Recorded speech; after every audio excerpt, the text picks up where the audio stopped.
ঠিক আছে। তো সবাইকে স্বাগত জানাচ্ছি আমাদের আজকের ক্লাসে। আমরা প্রিভিয়াসলি ভন উইলিয়াম ডিজিজ পর্যন্ত আসলে পড়েছিলাম। সো মোটা দাগে এগুলো সব ছিল ব্লিডিং ডিসঅর্ডার।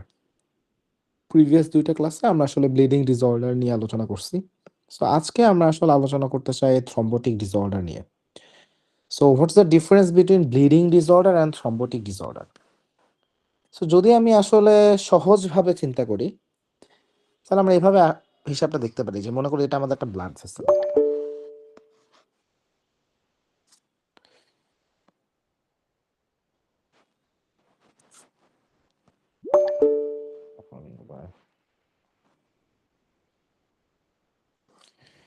আচ্ছা। সো যেখানে ছিলাম, সো মনে করি এটা একটা ব্লাড ভেসেল। নরমালি কি হচ্ছে যে কোনো সময় যদি এরকম একটা কাট ইনজুরি হয়, সেখানে এখান থেকে ব্লিডিং হতে থাকে। এবং যখন এই ব্লিডিংটা হয়, তখন আমরা জানি যে এখানে প্লাটিলেট আসবে, প্রাইমারি হিমোস্ট্যাসিস হবে। তারপরে এখানে আমাদের যে ক্লটিং ফ্যাক্টর গুলা আছে, সেই ক্লটিং ফ্যাক্টর গুলা এখানে এসে একটা ক্লট ফর্মেশন করবে। বাই দিস টাইম এই জায়গাটা একটা টিস্যু, যে ড্যামেজটা হয়েছিল ব্লাড ভেসেলের যে ড্যামেজ, সেই ড্যামেজটাকে রিপেয়ার করে ফেলা হবে। যখন রিপেয়ার করা হয়ে যাবে, তখন আস্তে আস্তে এই যে ক্লট যেটা ছিল, সেই ক্লটটা ডিসোলুশন হয়ে যাবে এবং everything will go back to normal. হিসাব কিন্তু আসলে এটা ছিল। যখন আমরা বলছিলাম যে আমাদের একটা ব্লিডিং ডিসঅর্ডার আছে, তার মানে হচ্ছে কোনো একটা প্লাটিলেটের ডিফেক্ট হতে পারে, ব্লাড ভেসেল ওয়ালের ডিফেক্ট হতে পারে, কোয়াগুলেশন ফ্যাক্টরের ডিফেক্ট হতে পারে, সো কন্টিনিউয়াসলি ব্লিডিং হয়ে যাচ্ছে। তাহলে এইটা ছিল একটা সমস্যা। এখন আমরা যেটা নিয়ে আলোচনা করতে চাই সেটা হচ্ছে আমাদের কোয়াগুলোপ্যাথি বা কোয়াগুলেশন ডিসঅর্ডার। মানে কি, একটা নর্মালি কোয়াগুলেশন হওয়ার উচিত ছিল কখন? যখন এখানে একটা কাট ইনজুরি হবে বা একটা ব্লিডিং হবে, সেই ব্লিডিংটাকে বন্ধ করার জন্য আমার একটা ক্লটিং ফ্যাক্টরগুলো অ্যাক্টিভেটেড হয়ে এখানে একটা ক্লট ফর্মেশন করে ব্লিডিংটাকে বন্ধ করে। ব্লিডিং বন্ধ হয়ে গেলে, কাজ শেষ হয়ে গেলে ক্লটটা ডিসolution হয়ে যায়। নরমালি কিন্তু আসলে এই ঘটনাটা ঘটতেছিল, রাইট? কিন্তু এখন দেখা যাচ্ছে কিছু, কিছু পার্সনের ক্ষেত্রে আমরা দেখতে পাই, একটা পার্সন কমপ্লিটলি নরমাল, কোনো প্রবলেম নাই। কিন্তু হঠাৎ করে কি দেখা গেল? এইখানে একটা বলা নাই কওয়া নাই একটা ক্লট ফর্মেশন হয়ে গেছে। তাহলে বলা নাই কওয়া নাই একটা ক্লট ফর্মেশন হয়ে গেল একটা ভালো জায়গায়। সো যখন এই ক্লট ফর্মেশনটা হলো, তখন কি হয়? এই ক্লট তো আর স্থির থাকে না, সে ব্লাড সার্কুলেশনে করে ঘুরতে থাকে। ঘুরতে, ঘুরতে একটা জায়গায় যেয়ে লস্ট হয়ে যায়। তাহলে একটা জায়গায় এসে ব্লাড ফ্লোটাকে সে ডিসরাপ্ট করে দেয়। এখন এই ঘটনাটা যেটা বললাম, সেটা ভেইনে হতে পারে, সেটা আর্টারিতে হইতে পারে, ২ জায়গাতেই হইতে পারে। তো তাহলে আমাদের এই থ্রম্বোটিক ফেনোমেনা যদি ভেইনে হয়, তাহলে ভেনাস রিটার্ন ইম্পেয়ার্ড হয়ে যাবে। আবার যদি দেখা যায় কোনো একটা আর্টারিতে হয়, তাহলে আমি দেখব যে সাপ্লাইং টিস্যুতে ব্লাড যাওয়া কমে যাবে। এবং আমরা আসলে ২ রকমই আসলে বিভিন্ন রকম অকেশনে দেখতে পাই। সো আমরা যখন আসলে থ্রম্বোটিক ডিসঅর্ডার বলি, তখন আসলে আমরা যেটা মিন করতে চাই যে একটা ব্লাড ভেসেল, সেটা আদারওয়াইজ নরমাল, সেখানে এমনিতে কোনো সমস্যা নাই, বলা নাই কওয়া নাই, হুট করে একটা ভালো জায়গায় এরকম একটা ক্লট ফর্মেশন হয়ে গেছে। এবং ক্লট ফর্মেশন হওয়ার পরে কি হচ্ছে? ক্লট এখন এই ভেনাস ড্রেনেজ বা আর্টেরিয়াল যে পারফিউশন, সেটাকে আসলে সে এরকম ইম্পেয়ার করে দিচ্ছে। And this is happening. আসলে এইটা হলো আমাদের মেইন সমস্যা।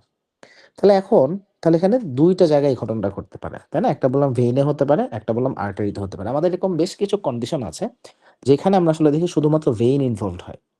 আমাদের এমন কিছু কন্ডিশন আছে যেখানে শুধুমাত্র আর্টারি ইনভলভড হয়। আবার এমন কিছু কন্ডিশন আছে যেখানে ভেইন, আর্টারি ২ টাই ইনভলভড হতে পারে। সো আমরা আসলে সব রকমই আসলে পাইতে পারি। তাহলে আমরা ডিফিশনে যাই। তাহলে এখানে সবার আগে যেটা আলোচনা করছে সেটা হচ্ছে ভেনাস থ্রম্বোএম্বোলিক ডিজিজ। তার মানে কি? আমাদের শুধুমাত্র ভেইন ইনভলভড হয়। তাহলে এমন কিছু পার্টিকুলার কন্ডিশন যেখানে আমি ভেইনের মধ্যে আদারওয়াইজ নরমাল একটা ভেইন, কোনো কাটাছেঁড়া কিচ্ছু হয় নাই, কোনো ব্লিডিং-টিডিং কিচ্ছু হয় নাই। হঠাৎ করে বলা নাই কওয়া নাই, একটা ভেইনের মধ্যে দুমদাম একটা ক্লট ফর্মেশন হয়ে গেল। তাহলে যদি এই ঘটনাটা ঘটে, একটা থ্রম্বাস ফর্মেশন হয়ে গেল, তাহলে এইটা ভেইনের মধ্যে যখন হবে, তখন আমি সেটাকে বলবো এটা একটা ভেইনাস থ্রম্বোএম্বোলিক ডিজিজ বা ভেইনাস থ্রম্বোএম্বোলিজম। এখন আমাদের ভেইনাস থ্রম্বোএম্বোলিজম নিয়ে আমরা ১ম এ কথা বলব। তাহলে আমরা আসলে এখানে বেসিক্যালি আলোচনা করব কি? Venous thromboembolism. এখানে দেখো ভিটিই লেখা। Venous thromboembolism. তাহলে ভেনাস থ্রম্বোএম্বোলিজম নিয়ে আসি। তাহলে আমরা আসলে সবচেয়ে কমনলি যে ভেনাস থ্রম্বোএম্বোলিজমটা আসলে পেয়ে থাকি, সেটা হচ্ছে deep vein thrombosis. The most common presentation of venous thromboembolism is deep vein thrombosis of the leg. Specific ভাবে লেগের কথাটা বলা হয়। তাহলে আমরা আসলে সত্যি কথা বলতে এটা খুব মানে আমাদের এক্সপেকটেশনের থেকে বেশি কমন। আমাদের হঠাৎ করে কি মনে হতে পারে? হয়তোবা আর কয়টাই বা হয়। আসলে অনেকই পাওয়া যায়। তাহলে আমাদের deep vein thrombosis of the leg এইটা আমাদের সবচেয়ে কমনেস্ট। বাট এর বাইরে আরো কিছু ইভেন্ট আমরা পাই। যেমন দেখা যাচ্ছে অনেক পেশেন্টের ক্ষেত্রে পালমোনারি এম্বোলিজম ডেভেলপ করে। সো পালমোনারি এম্বোলিজমের সাথে ডিপ ভেইন থ্রম্বোসিসের একটা সম্পর্ক আছে। সম্পর্কটা কিরকম? সো মনে করি এটা একটা মানুষ। এটা মনে করি তার লেগ। এখন থিংক অ্যাবাউট ইট যে তার মনে করি যে একটা ফিমোরাল ভেইন। এখানে একটা এরকম একটা থ্রম্বাস ফর্মেশন হয়ে গেছে। এখন এই যে ফিমোরাল ভেইনে যে থ্রম্বাস ফর্মেশন হলো সেটা কি করবে? সেটা এই ভেনাস ফ্লোর সাথে সার্কুলেট করতে থাকবে। তাহলে সে প্রথমে ছিল ফিমোরাল ভেইন, সেখান থেকে সে তারপর যাবে ইনফিরিয়র ভেনা কাভা, সেইখান থেকে সে যাবে রাইট অ্যাট্রিয়াম, সেখান থেকে সে যাবে রাইট ভেন্ট্রিকল, সেখান থেকে সে যাবে পালমোনারি ট্রাঙ্ক, পালমোনারি ট্রাঙ্ক হয়ে সে পালমোনারি যে আর্টারিগুলো আছে সেটার যে সাবসিডিয়ারিজ গুলো আছে সেখানে যেতে যেতে এরকম যেসব জায়গায় বাইফার্কেশন হচ্ছে যে কোনো একটা বাইফার্কেশনে সে এসে আটকে যাবে। কেন সে বাইফার্কেশনে এসে আটকে যায়? বাইফার্কেশন গুলো এইভাবে হয়, একটা ব্লাড ভেসেল ছিল, এখান থেকে দুটা শাখা বের হলো, যেই শাখাটা বের হচ্ছে সেই শাখার ডায়ামিটার আর আগেরটার ডায়ামিটার কিন্তু আলাদা, এটার ডায়ামিটারের থেকে কম্পেয়ার করলে এখানে ডায়ামিটার কম হয়। তো এরকম এটা প্রত্যেকবার যতবার এরকম বিভাজিত হতে থাকে ডায়ামিটার গুলো সামহট কমতে থাকে। সো যেই মোমেন্ট এসে আমাদের ব্লাড ভেসেলের ডায়ামিটার ক্লটের থেকে সাইজে ছোট, সেইখানে এসে ক্লটটা আটকে যায়। তাহলে এই বাইফার্কেশনে এসে তারা আসলে মোস্ট অফ দ্য টাইম আমরা আসলে আটকে যেতে দেখবো। তাহলে এখন এইখানে একটা থ্রম্বাস একটা এম্বোলিজম আকারে ঘুরতে ঘুরতে ঘুরতে ঘুরতে পালমোনারি আর্টারির কোন একটা জায়গায় এসে আটকা পড়ে গেছে। কোত্থেকে আসছে? ডিপ ভেইন থ্রম্বাস থেকে ঘুরতে ঘুরতে ঘুরতে ঘুরতে এখানে আসছে। তাহলে এখন এই যে পেশেন্টটা আমার কাছে আসবে সেই পেশেন্টটা আমার কাছে আসলো তাহলে পালমোনারি এম্বোলিজম নিয়ে। সো এই জন্যই পালমোনারি এম্বোলিজমকে ডিপ ভেইন থ্রম্বোসিসের সাথে কোরিলেট করে আলোচনা করা হয়, বা ভেনাস থ্রম্বোএম্বোলিজমে আলোচনা করলে পালমোনারি এম্বোলিজমের কথা নিয়ে আসা হয়। এবং এটা হইলেওটা কোন জায়গায়? এটা ঘটনাটা ঘটছে কিন্তু পালমোনারি আর্টারিতে। সো এইটা আমরা একটু মাথায় রাখবো। তাহলে আমাদের পালমোনারি এম্বোলিজম এবং ডিপ ভেইন থ্রম্বোসিস এগুলো আমাদের খুবই কমন প্রেজেন্টেশন অফ ভেনাস থ্রম্বোএম্বোলিজমের। এখন মোটা দাগে এই ২ টাই আমরা আসলে বেশি পাই। বাট এছাড়াও আরো কিছু ইভেন্ট হইতে পারে। যেমন সাপোজ জুগুলার ভেইন থ্রম্বোসিস, আপার লিম্বে ডিভিটি হইতে পারে। তারপরে সেরেব্রাল সাইনাস থ্রম্বোসিস। এটা তো খুব মানে আমাদের এক্সপেকটেশন এর থেকে আসলে বেশি পাওয়া যায়। Sometimes intra abdominal venous thrombosis যেমন আমরা বাট-কিয়ারি সিনড্রোম, হ্যাঁ, এগুলো আমরা পাইতে পারি। সো এটা আসলে মাল্টিপল জায়গায় অনেক রকম জায়গায় হইতে পারে। তাহলে আমরা সবচেয়ে কমনলি কি পাচ্ছি? ডিপ ভেইন থ্রম্বোসিস এবং pulmonary embolism. But pulmonary embolism এর পাশাপাশি কিছু রেয়ার অকেশনস এ জুগুলার ভেইন থ্রম্বোসিস বা আপার লিম্ব ডিভিটি হইতে পারে। আরেকটা হচ্ছে সেরেব্রাল সাইনাস থ্রম্বোসিস। মোটা দাগে আসলে ভালোই পাওয়া যায়। এটাকে আসলে মানে খুব বেশি আনকমন চিন্তা করার দরকার নাই। তাহলে এইগুলো আমরা পাচ্ছি। আরেকটা কি বাট-কিয়ারি সিনড্রোম যেটা একটা ইন্ট্রা অ্যাবডোমিনাল ভেনাস থ্রম্বোসিস। মোটা দাগে হিসাব ওইটাই যে আমাদের হয়তোবা deep vein of the leg সেখানে হয়তো একটা থ্রম্বাস ফর্মেশন হয়েছে কিন্তু সেটা এম্বোলিজম হয়ে সেটা ঘুরতে ঘুরতে যেমন একটু আগে যে আমি এখানে দেখালাম যে এটা ইনফিরিয়র ভেনা কাভা গেছে। সো দেখা যাচ্ছে ওরা এমন একটা ট্রিবিউটারিজে এসে এটা আসলে লকড হলো যেখানে দেখা যাচ্ছে আমার ইভেন্ট চলে আসলো। সো আসতে পারে। তাহলে এখানে আসলে যেকোনোভাবেই ঘটনাটা আসলে ঘটতে পারে। তাহলে এইগুলো আমাদের কিছু কমন ভেনাস থ্রম্বোএম্বোলিক কন্ডিশন। এখন নরমালি আমরা আসলে কতটুকু পাই? সো মোট থেকে এপিডেমিওলজি হচ্ছে ওয়েস্টার্ন পপুলেশন যদি আমরা দেখি প্রত্যেক ১,০০০ মানুষের মধ্যে অন্তত একজন মানুষের আমরা আসলে পাই। তাহলে অ্যানুয়াল ইনসিডেন্স অ্যাপ্রক্সিমেটলি 1:1000 এবং একটা পেশেন্টের ডিপ ভেইন থ্রম্বোসিস থেকে পালমোনারি এম্বোলিজম হয়ে গেছে। সো এটা রিলেটিভ ইনসিডেন্স আমাদের 2:1। তার মানে কি প্রত্যেক ২ টা পেশেন্ট ডিপ ভেইন থ্রম্বোসিস হলে তাদের মধ্যে একটা পেশেন্টের পালমোনারি এম্বোলিজম থাকতে পারে। সো মর্টালিটি রেট কেমন? ডিপ ভেইন থ্রম্বোসিসের মর্টালিটি রেট ৩০ দিনের মধ্যে অ্যারাউন্ড 10%। তাহলে এটা হচ্ছে শুধুমাত্র যদি ডিপ ভেইন থ্রম্বোসিস হয়। আর যদি কোনোভাবে পেশেন্টের পালমোনারি এম্বোলিজম হয়ে যায়, সেখানে পেশেন্টের মর্টালিটি রেট অ্যারাউন্ড 15%। সো এটা অ্যাকচুয়ালি এটাই ইন্ডিকেট করে যে আসলে এই কন্ডিশনটা খুবই সিরিয়াস একটা কন্ডিশন। বিকজ এখান থেকে পেশেন্ট এনি মোমেন্ট মারা যাইতে পারে এবং দেয়ার ইজ আ ভালো রকমের একটা রিস্ক আমরা আসলে এখানে পাইতেছি। এখন এই যে ডিপ ভেইন থ্রম্বোসিসের যে ঘটনাটা এটা আসলে সময়ের সাথে সাথে বাড়তে থাকে। অর্থাৎ আমাদের বয়স যত বাড়তে থাকবে, বয়স বাড়ার সাথে সাথে ব্যাপারটা আরো কমন হইতে পারে। এবং দেখা যাচ্ছে যে সামটাইমস পেশেন্টের কোএক্সিস্টিং আরো মেডিকেল কন্ডিশন থাকে যেটার সাথে এটা রিলেটেড হইতে পারে, যেমন অনেক পেশেন্টের অ্যাক্টিভ ক্যান্সার থাকে, ইনফ্লামেটরি কিছু ডিজিজ কন্ডিশন থাকে, বা দেখা যাচ্ছে যে এটার সাথে সম্পর্কটা কি, মনে করি অ্যাক্টিভ ক্যান্সার বা ইনফ্লামেটরি ডিজিজ এই কন্ডিশন গুলাতে হাইপার কোয়াগুলেবল ব্লাস্ট থাকে, সেখানে ধুমধাম এই যে আমি বললাম হঠাৎ করে একটা ক্লট ফর্মেশন হয়ে গেল, সেই যে হঠাৎ করে একটা ক্লট ফর্মেশন হলো, এই ব্যাপারটা প্রিডিসপোজড হয় যদি পেশেন্ট একটা অ্যাক্টিভ ক্যান্সার থাকে, এই ব্যাপারটা প্রিডিসপোজড হয় যদি পেশেন্ট একটা ইনফ্লামেটরি ডিজিজ থাকে, সাধারণত এরকম জায়গাতে হাইপার কোয়াগুলেবিলিটি ডেভেলপ করে এবং সেইখান থেকে এরকম থ্রম্বাস ফর্মেশন হইতে পারে। সো ওখান থেকে পেশেন্ট একটা থ্রম্বোসিস হয়ে গেল। সো এই জিনিসগুলোর সাথে কোএক্সিস্টিং মেডিকেল কন্ডিশনের এই রিলেশনটা আমরা আসলে খুঁজে পাই। এই জন্য আসলে কোনো পেশেন্টের যদি আমরা থ্রম্বো এম্বোলিক ডিসঅর্ডার আসলে পাই, ভেনাস থ্রম্বো এম্বোলিক ডিসঅর্ডার, আমরা আসলে এগুলো খুঁজি পেশেন্ট অ্যাক্টিভ ক্যান্সার আছে কিনা, ইনফ্লামেটরি ডিজিজ আছে কিনা, এগুলোকে আসলে তখন আমাদেরকে খুঁজতে হয় to properly address this situation. আচ্ছা, তাহলে আমরা রিস্ক ফ্যাক্টরগুলোকে অ্যাড্রেস করতে হবে যে ভেনাস থ্রম্বোএম্বোলিজমের রিস্ক ফ্যাক্টর কি কি।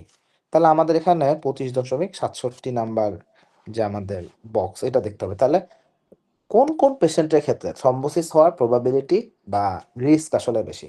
তাহলে সবার আগে একটু আগে যেটা বললাম যে ইনক্রিজিং এজ, পেশেন্টের বয়স যত বাড়তে থাকবে এটা হওয়ার প্রবাবিলিটি তত বেশি বাড়তে থাকবে। ওবেসিটি ইজ অ্যানাদার, তারপর হচ্ছে ভেরিকোজ ভেইন, বা এর আগে যদি তার কোনো একটা ডিভেন্ট থ্রম্বোসিসের কোনো রেকর্ড থাকে, বা পেশেন্টের যদি কোনো ফ্যামিলি হিস্ট্রি থাকে আনপ্রোভোকড ভেনাস থ্রম্বোএম্বোলিজমের, বিশেষ করে ইয়াং পেশেন্টের ক্ষেত্রে, তাহলে ওল্ড এজেতে হবে এটা তো খুব স্বাভাবিক, কিন্তু একটা ইয়াং পেশেন্ট কেন হলো?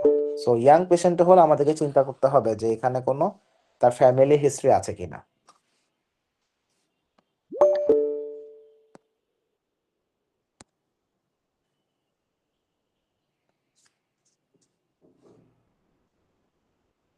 কি হলো ভাই, কি হলো?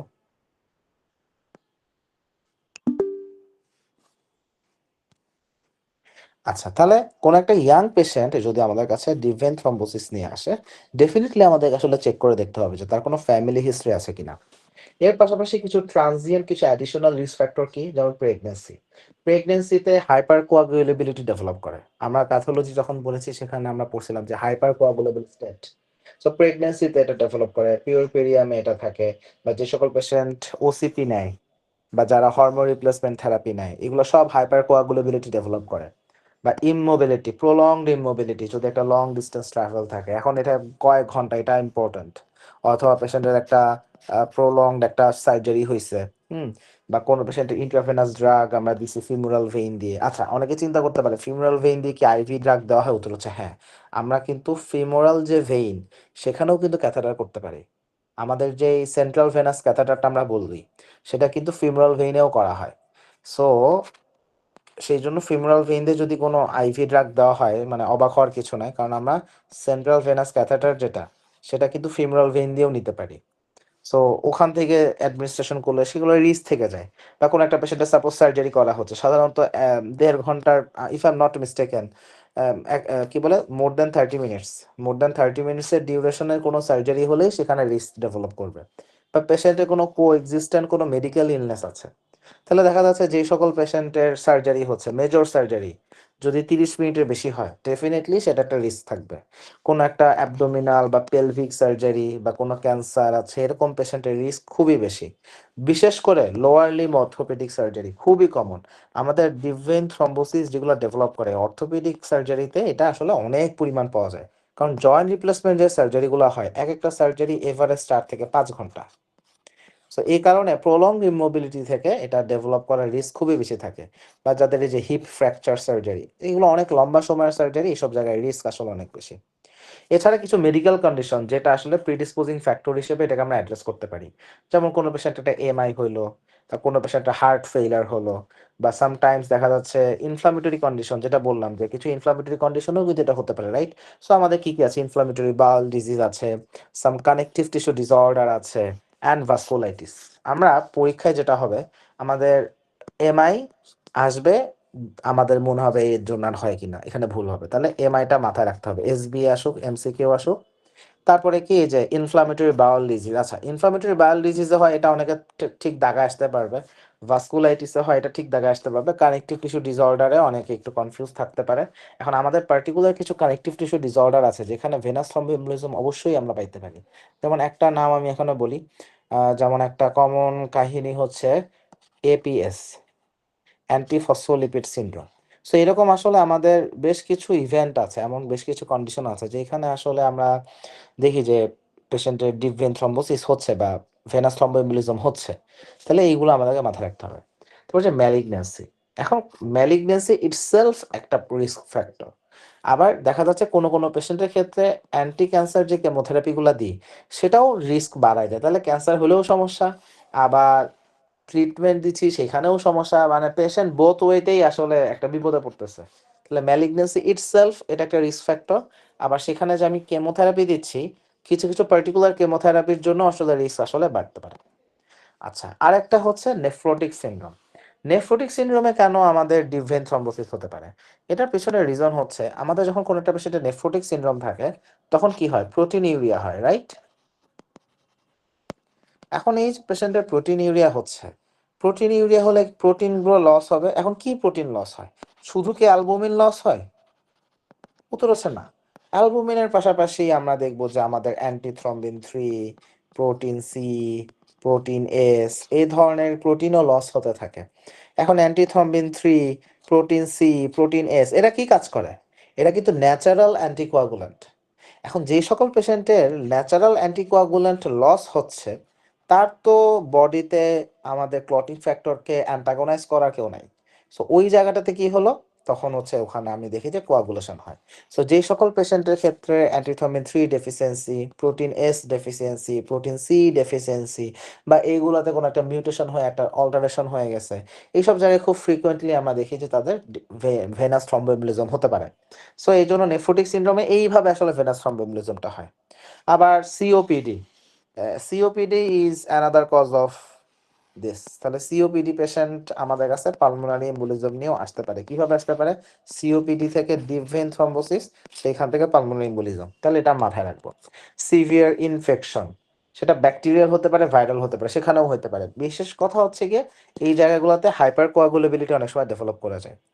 তারপরে কিছু পার্টিকুলার কন্ডিশন আছে যেখানে প্রলং ইমোবিলিটি হয়, যেমন কি স্ট্রোক, প্যারাপ্লেজিয়া বা গুলেন বারি সিনড্রোম।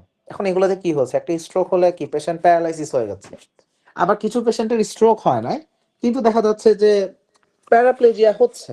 যেমন সাপোজ স্পাইনাল কর্ড একটা টিউমার আছে, হ্যাঁ আমরা বলি না সার্ভাইকাল মায়োলোপ্যাথি।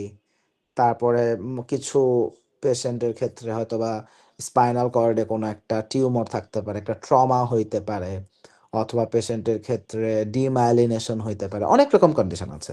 তাহলে একটা পেশেন্টের প্যারাপ্লেজিয়া, ও নড়তে পারতেছে না, সো নিউরোলজিক্যাল যে কন্ডিশনগুলো যেখানে পেশেন্টের ইমোবিলিটি ডেভেলপ করে, বা গুলেন বারি সিনড্রোম, পেশেন্টের তো একদম lower motor type neuron lesson acute, হ্যাঁ পুরাপুরি মানে মাসল পাওয়ার জিরো থাকে, সো তো নড়তে পারছে না, তাহলে এই ধরনের পেশেন্টের ক্ষেত্রেও ডিপ ভেন থ্রম্বোসিস হওয়ার রিস্ক খুবই বেশি। এই কারণে আসলে এই ধরনের পেশেন্টের ক্ষেত্রে আমাদেরকে এগুলোকে মাথায় রাখতে হচ্ছে, তাদের ডিভিটি হইতে পারে, ওই অনুযায়ী আমাদেরকে অ্যাপ্রোচ আগাইতে হয়। আরেকটা হচ্ছে হাই ডিপেন্ডেন্সি অ্যাডমিশন, যে কোনো হাই ডিপেন্ডেন্সি অ্যাডমিশন, সেইখানে এগুলো আমাদের একটা মেজর রিস্ক ফ্যাক্টর। তাহলে এইগুলো সবই হচ্ছে মেডিকেল কন্ডিশন যেখানে ডিভিটি বা ডিভিটি বলি বা ভেনাস থ্রম্বোসিস বলি হওয়ার রিস্ক বেশি। কিছু হেমাটোলজিক্যাল ডিসঅর্ডার, এখন এগুলা কিন্তু আমাদের জন্য খুবই ইম্পর্ট্যান্ট। কেন ইম্পর্ট্যান্ট? কারণ একটা পলিসিথিলিন রুব্রা ভেরার পেশেন্ট আমার কাছে ভেনাস থ্রম্বোএমবোলিজম নিয়ে আসতে পারে, স্ট্রোক হয়ে যেতে পারে, এসেনশিয়াল থ্রম্বোসাইথেমিয়া। থ্রম্বোসাইথেমিয়া মানে কি? তাদের যে প্লাটিলেট কাউন্ট সেটা অনেক বেশি, সাধারণত দেখা যাচ্ছে 6.5 লাখ বা তারও উপরে থাকে, এরকম কাউন্টে থাকে, তাহলে এসেনশিয়াল থ্রম্বোসাইথেনিয়া। তারপরে হচ্ছে ন্যাচারাল অ্যান্টিকোয়াগুলেন্টের কোনো একটা ডেফিসিয়েন্সি, যেমন একটু আগে বললাম অ্যান্টিথ্রম্বিন 3, প্রোটিন সি, প্রোটিন এস, এগুলো ডেফিসিয়েন্সি হলে সেখান থেকে হতে পারে। এখন কোথায় ডেফিসিয়েন্সি হচ্ছে আর কোথায় আমার লস হচ্ছে, যেটা আমি বললাম যে নেফ্রোটিক সিনড্রোম সেখানে এগুলো লস হয়, আর ডেফিসিয়েন্সিটা কখন হয়, যখন কোনো মিউটেশনের জন্য এটা হয়। আর একটা কন্ডিশন হচ্ছে প্যারক্সিসমাল নকটার্নাল হিমোগ্লোবিন ইউরিয়া, এটাকে আমরা বলি পিএনএইচ, প্যারক্সিসমাল নকটার্নাল হিমোগ্লোবিন ইউরিয়া। এই পেশেন্টের আমরা অ্যানিমিয়া পাবো, এই পেশেন্টের আমরা এরকম ডিপ ভেইন থ্রম্বোসিসের ফিচার নিয়ে আমরা আসতে দেখি। তাদের দেখা যাচ্ছে রিপিটেড ইনফেকশন থাকে বা প্লাটিলেট কাউন্টও একটু লো থাকে। সো এরকম ফিচারগুলো থাকে। সো এখানেও তাহলে এটা হতে পারে। ইনফ্যাক্ট আমি যে এফসিপিএস পরীক্ষা দিলাম, আমার একটা paroxysmal nocturnal hemoglobinuriয়া থেকে আমার একটা এসবিএ ছিল। সো এইগুলাতে হতে পারে। আবার আরেকটা কি গেইন অফ ফাংশন মিউটেশন, মানে কি গেইন অফ ফাংশন প্রোথ্রম্বোটিক মিউটেশন, এমন কিছু মিউটেশন হয়েছে যে মিউটেশনের জন্য আমাদের বডিতে যেই কোয়াগুলেশন যে ফ্যাক্টরগুলো ছিল, আমাদের যে ক্লটিং ফ্যাক্টরগুলো ছিল, সেই ক্লটিং ফ্যাক্টরগুলো নর্মালে অবস্থায় যতটুকু কাজ করা উচিত তার থেকে বেশি বেশি কাজ করতেছে।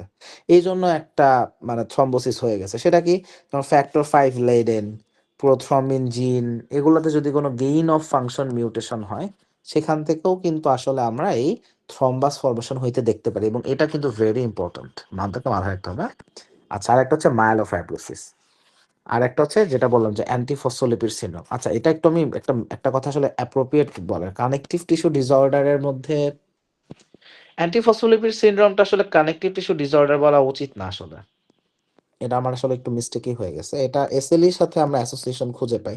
এখন যে পেশেন্টের সাপোজ রিউমাটয়েড আর্থ্রাইটিস আছে, এসএলই আছে, সিস্টেমিক স্ক্লেরোসিস আছে, এগুলাতেও কিন্তু আসলে ডিভিটি রিস্ক আসলে থাকে। সো কানেকটিভ টিস্যুতে এটা মাথায় রাখি, অ্যান্টিফসফোলিপিড সিনড্রোমকে আমরা আলাদাভাবে চিন্তা করি। তাহলে এইগুলা হচ্ছে সবই আমাদের আলটিমেটলি ভেনাস থ্রম্বোসিসের প্রেডিসপোজিং ফ্যাক্টর।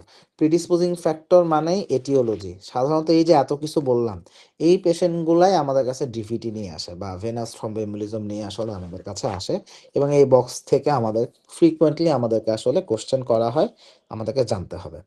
তাহলে আমাদের এই হিসাবটা আমরা রাখবো। এখন একটা পেশেন্টের আমরা যখন ভেনাস থ্রম্বোএমবোলিজম ডেভেলপ করলো, সেটাকে আমরা কিভাবে ডায়াগনোসিস করি? এখন এখানে আলাদাভাবে ডিপ ভেইন থ্রম্বোসিস বা পালমোনারি এমবোলিজমের আলাদা আলোচনা করা হয়েছে। তাও আমি সংক্ষেপে একটা জিনিস বলি। কোনো পেশেন্টের যদি আমরা আসলে এরকম ভেনাস থ্রম্বোএমবোলিজম কনসিডার করি, সেখানে আমরা ফ্রিকোয়েন্টলি যেটা করি, আমরা আসলে পেশেন্টের একটা ডি ডাইমার লেভেল চেক করি। ডি ডাইমার লেভেল চেক করার পাশাপাশি আমরা দেখা যাচ্ছে যদি লিম্ব অ্যাফেক্টেড হয়, সেখানে আমরা একটা কালার ডপলার আল্ট্রাসাউন্ড করি, এবং এর পাশাপাশি যদি পালমোনারি এম্বোলিজম হয় সেখানে সিটিপিএ, হ্যাঁ, আমরা এখানে সিটিপিএ করি, পালমোনারি অ্যাঞ্জিওগ্রাম, হ্যাঁ, সিটি পালমোনারি অ্যাঞ্জিওগ্রাম এটা আমরা করি। তাহলে নর্মালি আসলে এইভাবে আগানো হয়। তাহলে এখন কথা হচ্ছে যে আলটিমেটলি একটা পেশেন্ট হয়তো বা ডিপ ভেইন থ্রম্বোসিস হয়ে গেছে বা পালমোনারি এম্বোলিজম হয়েছে, বা যে বাটকিয়ারি বা আদার যেগুলো বললাম, এগুলো কিছু একটা হয়ে গেছে। তাহলে এখন এই পেশেন্টকে ম্যানেজ করবো কিভাবে? সো এখন প্রবলেমটা কি? প্রবলেম হচ্ছে আমার ক্লটিং ফ্যাক্টর যেটা ছিল সেটা অ্যাবনর্মাল ভাবে ফাংশন করতে গিয়ে আমার রাস্তাটা বন্ধ করে দিছে। এখন এই যে ক্লটিং ফ্যাক্টরগুলো অ্যাক্টিভেটেড হয়ে ঘটনাটা হয়েছে, তাহলে ক্লটিং ফ্যাক্টরের এগেইনস্টে কাজ করে এরকম কোনো একটা ঔষধ আমাকে দিতে হবে, রাইট? তাহলে ক্লটিং ফ্যাক্টরের এগেইনস্টে কাজ করে কারা? অ্যান্টিকোয়াগুল্যান্ট। সো এই সকল জায়গায় আমাকে অ্যান্টিকোয়াগুল্যান্ট দিতে হবে। তাহলে আমি এখানে ট্রিটমেন্ট হচ্ছে অ্যান্টিকোয়াগুলেশন। এখন অ্যান্টিকোয়াগুলেশন আমাদের অনেক রকম উপায়ে দেওয়ার জায়গা আছে, এক এক জায়গায় এক এক রকম আমরা চুজ করি। যেমন কিছু জায়গায় আমরা লো মলিকুলার হেপারিন শুরু করি, তারপর একটা কৌমারিন একটা অ্যান্টিকোয়াগুলেন্ট যেমন ওয়ারফারিন ইউজ করি। সাধারণত দেখা যাচ্ছে low molecular weight heparin plus warfarin দিয়ে শুরু করি, পরে ওয়ারফারিনটা কন্টিনিউ হয়, এটা অফ হয়ে যায়, এটা এটা একটা হইতে পারে।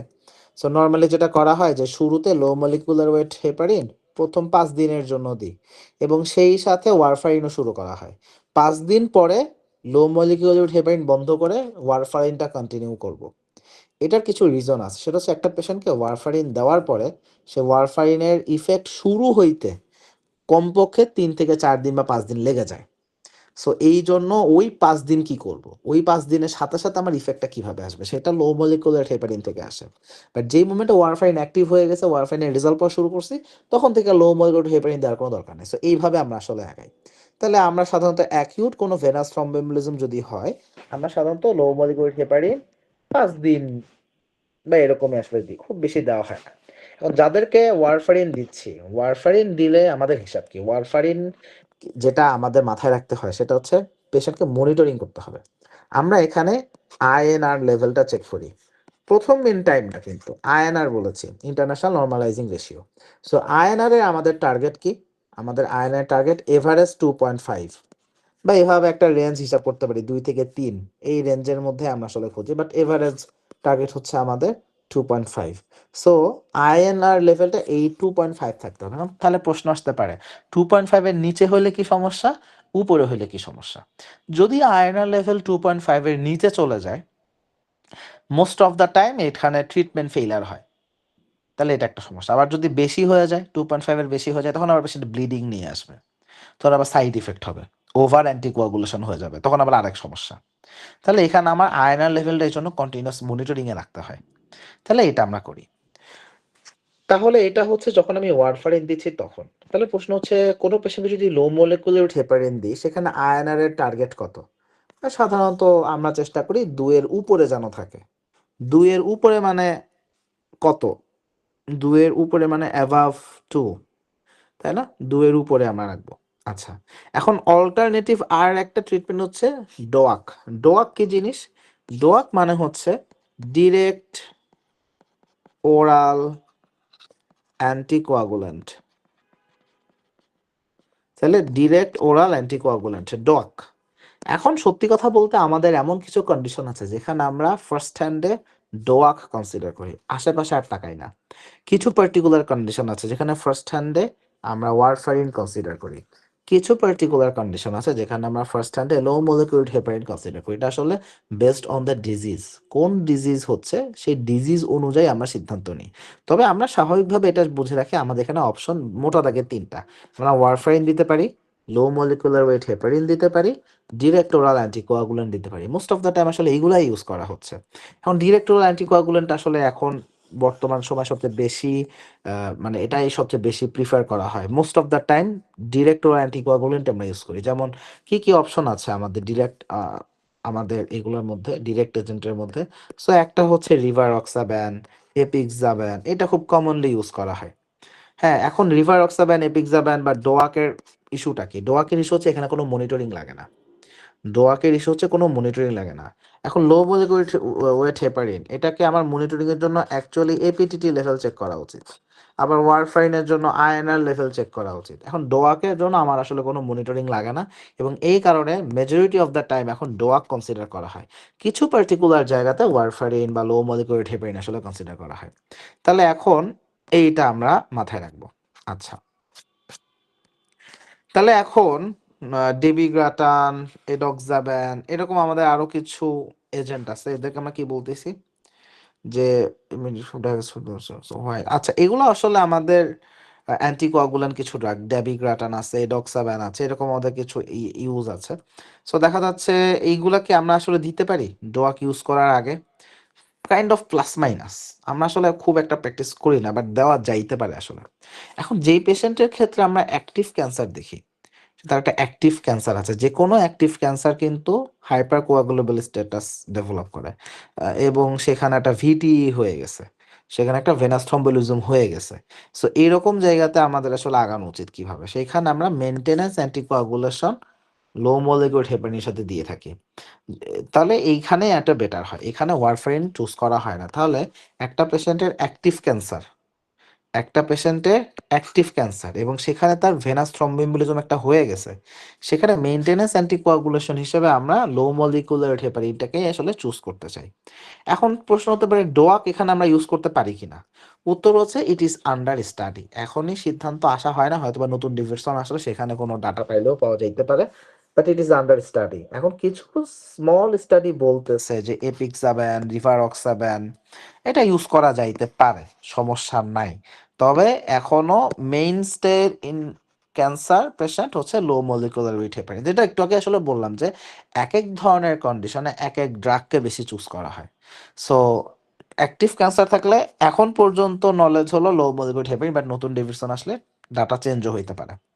আচ্ছা, এখন যে সকল পেশেন্টে ভেনাস থ্রম্বোএমবোলিজম আগে হইছে এবং স্ট্রং কন্ট্রাইন্ডিকেশন টু অ্যান্টিকোয়াগুলেশন, তাহলে একটা পেশেন্টের ভেনাস থ্রম্বোএমবোলিজম হইছে আগে এবং এখন তার অ্যান্টিকোয়াগুলেশন দেওয়া কন্ট্রা ইন্ডিকেটেড, এখন যে কোনো কারণ হইতে পারে, তার হয়তো একটা ব্লিডিং প্রবলেম আছে, থাকতে পারে, অনেক রকম ইস্যু থাকতে পারে যেখানে কন্ট্রা ইন্ডিকেশন। তাহলে তাদেরকে আমরা তখন কি করব? অথবা দেখা যাচ্ছে যে অ্যান্ডোজ যাদের নতুন পালমোনারি এমবোলিজম ডেভেলপ করছে থেরাপিউটিক অ্যান্টিকোয়াগুলেশনের পরেও, তাহলে কথার মানে কি? একটা পেশেন্ট সাপোজ একটা ভেনাস থ্রম্বোএমবোলিজম ডেভেলপ করে গেছে, তাহলে সেখানে লজিক্যালি কি আমি একটা ওষুধ দেবো, রাইট? সেখানে আমি একটা অ্যান্টিকোয়াগুলেন্ট দিব, কিন্তু কোনো একটা কারণে অ্যান্টিকোয়াগুলেন্ট এই পেশেন্টের জন্য কন্ট্রা ইন্ডিকেটেড। অথবা হইতে পারে একটা পেশেন্টের অ্যান্টিকোয়াগুলেশন পাচ্ছে, সে হয়তোবা ওয়ারফারিন পাচ্ছে বা রিভারক্সাবান পাচ্ছে, কিছু না কিছু একটা সে হয়তোবা পাচ্ছে, কিন্তু এর পরেও তার একটা নতুন পালমোনারি এম্বোলিজম ডেভেলপ করে গেছে। তাহলে এই ধরনের পেশেন্টের ক্ষেত্রে তো আসলে মেডিকেশন হয় ফেইলিয়ার করলো বা দিতে পারতেছি না, তাহলে তাদের ক্ষেত্রে আমরা কি করব?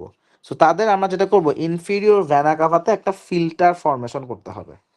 কেন? To prevent life threatening pulmonary embolism. তাহলে সহজভাবে আবার বলি, কোন একটা পেশেন্টের আমাদের সাপোজ ডিভেন থ্রম্বোসিস ডেভেলপ করছে, এখন এখানে আমার লজিক্যালি হয়তো বা একটা ডিরেক্ট ওরাল অ্যান্টিকোয়াগুলেন্ট আমি ইউজ করতে চাই, অথবা সাপোজ লো মলিকুলার ওয়েট হেপারিন আমি ইউজ করতে চাই, কিন্তু এই পেশেন্টের এই ড্রাগগুলো এখন তার জন্য কন্ট্রাইন্ডিকেটেড। কেন কন্ট্রাইন্ডিকেটেড? হইতে পারে তার একটা ব্লিডিং ডিসঅর্ডার আছে, হইতে পারে তার একটা ব্লিডিং ডিসঅর্ডার সামহাও আছে, হইতেই পারে, অথবা আদার যে কোনো একটা রিজনে তার এটা আসলে কোনোভাবে এখন দেওয়ার কোনো সুযোগ নেই। অথবা মনে করি যে এই পেশেন্টের সাপোজ একটা হিমোরেজিক স্ট্রোক হয়ে গেছে, তারপরে এই ঘটনা ঘটছে। সাপোজ একটা পেশেন্টের হিমোরেজিক স্ট্রোক হয়েছে, হিমোরেজিক স্ট্রোক হওয়ার পরে সে প্রলং ইমোবিলাইজেশন ছিল, সেখান থেকে তার ডিভিটি ডেভেলপ করছে। এখন এই পেশেন্টকে কি আমি কি অ্যান্টিকোয়াগুলেন্ট দিতে পারবো? ওর অ্যান্টিকোয়াগুলেন্ট দিলে তো মানে ব্রেইনের মধ্যে প্রচুর ব্লিডিং হয়ে তো বিপদে পড়ে যাবে, তাহলে এখানে তো আমি দিতে পারতেছি না।